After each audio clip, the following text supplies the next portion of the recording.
Hi guys, welcome back to my channel. Hope everybody is doing well. Well, we've talked about the good side and we've talked about the bad side of being an international teacher. But now we're going to talk about something that isn't so easy to talk about.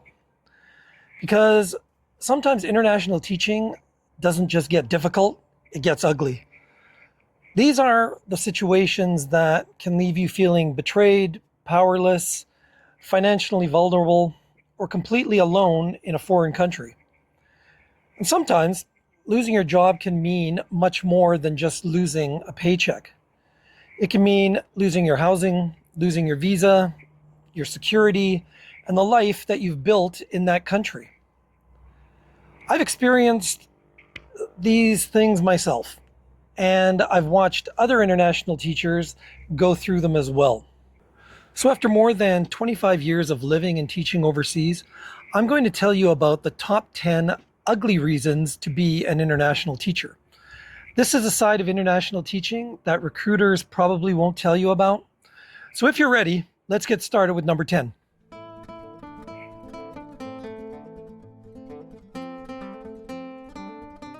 Number 10 is broken promises. What schools promise during recruitment versus what you actually get when you arrive. Things like housing, workload, responsibility, resources, benefits, or conditions.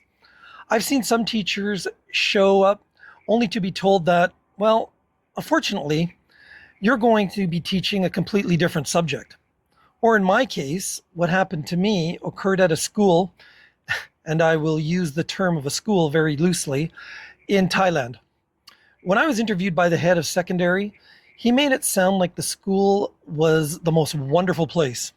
However, nothing was further from the truth.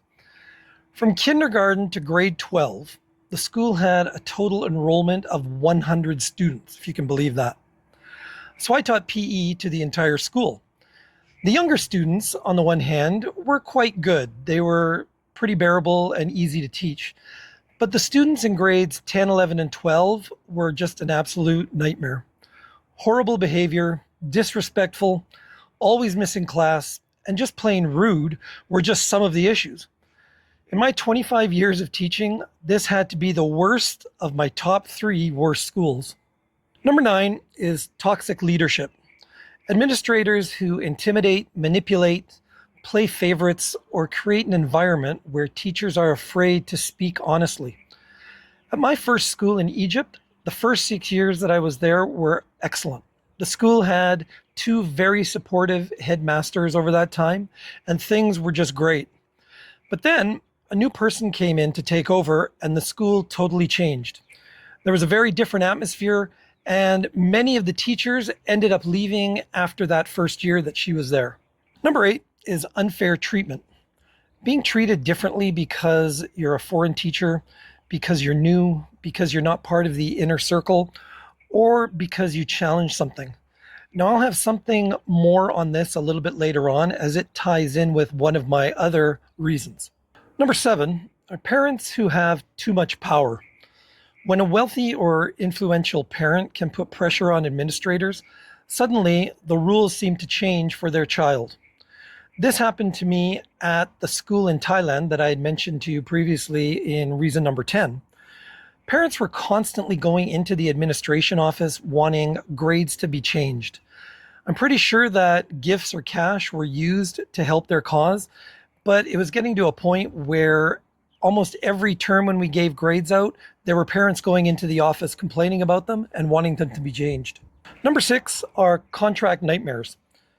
Contracts that don't mean what you thought they meant, unexpected changes, being pressured to sign something, or discovering that the school isn't honoring its original agreement. Number 5, and excuse my language, but getting screwed financially. Things like late salary, unexpected deductions, unpaid responsibilities, lost benefits, housing issues, or discovering that the advertised salary isn't nearly as attractive as you thought. A situation that happened to me and a couple of other teachers at that same school in Thailand was that Our last month's salary plus our housing allowance was not paid to us. We were just told flat out that the school didn't have the money, and that was it. There was nothing we could do about it but just accept it. The one thing I found out is that it's very difficult to take any kind of legal action because as a foreigner, you really don't stand much of a chance if you take these schools to court. It's ridiculous. Number 4 are visa and immigration nightmares. Being dependent on your employer for your legal status, visa problems, paperwork issues, or suddenly realizing that your ability to remain in the country is tied to your job. And that's never a good feeling. Number 3, being sidelined. And by that I mean that you are deliberately left out of conversations, decisions, opportunities, or responsibilities. This happened to me at my first school in Thailand. During my first 6 years, everything with the school was wonderful. Then I spoke my mind during a meeting, and after that, everything changed. The GM, who I worked very well with, all of a sudden started to become more and more distant. And then the next year, I was told that my contract was not going to be renewed. Number 2 is realizing that you're completely on your own. You're thousands of miles from home, your family isn't nearby, your closest friends may have left the country, and your employer may not be supportive. You're dealing with a problem in a language that isn't your own, and suddenly you realize if something goes seriously wrong, I'm the one who has to figure it all out. And the number 1 ugly reason for being an international teacher is losing your job in a foreign country. This is where the stakes become very real. Losing a job at home is difficult enough, but when losing your job when your visa, your housing, your income, and basically your entire life are tied to that job is something completely different. This happened to me at my last school in Egypt. Now, schools will ask for your intentions for the following year. This usually happens around November, but some schools have started to do it earlier than that. So I gave my intention of staying for another year, but then I was told in December that my contract was not going to be renewed. Well, this all of a sudden put a lot of pressure on me to try and find a new position. I was looking in Egypt because I really enjoyed it there and I wanted to stay. But when I couldn't really find anything, I had to start looking outside of the country. Well, the months started to go by and I still hadn't found anything. So talk about a stressful situation. Well, finally, at the end of May, I interviewed for a job in Brazil and was fortunate enough to get it. You can't imagine the relief that I'd felt. Now, some people aren't that lucky, and now they have to figure out what they're going to do next. So there you have it. The good, the bad, and finally the ugly of being an international teacher. After more than 25 years of living and teaching overseas, I've experienced some incredible highs and some pretty serious lows. I've worked in amazing schools, met incredible people, and experienced cultures that I never would have known, and I've built a life that I never could have imagined when I first left home. But I've also learned that international teaching isn't for everyone. You have to be adaptable, you have to be able to deal with uncertainty, and sometimes you have to pick yourself up, dust yourself off, and start all over again. There have been times when I've questioned whether leaving home was the right decision. But whenever I look back at the life I've lived, the countries I've experienced, the people I've met, and the memories I've made, I wouldn't change it.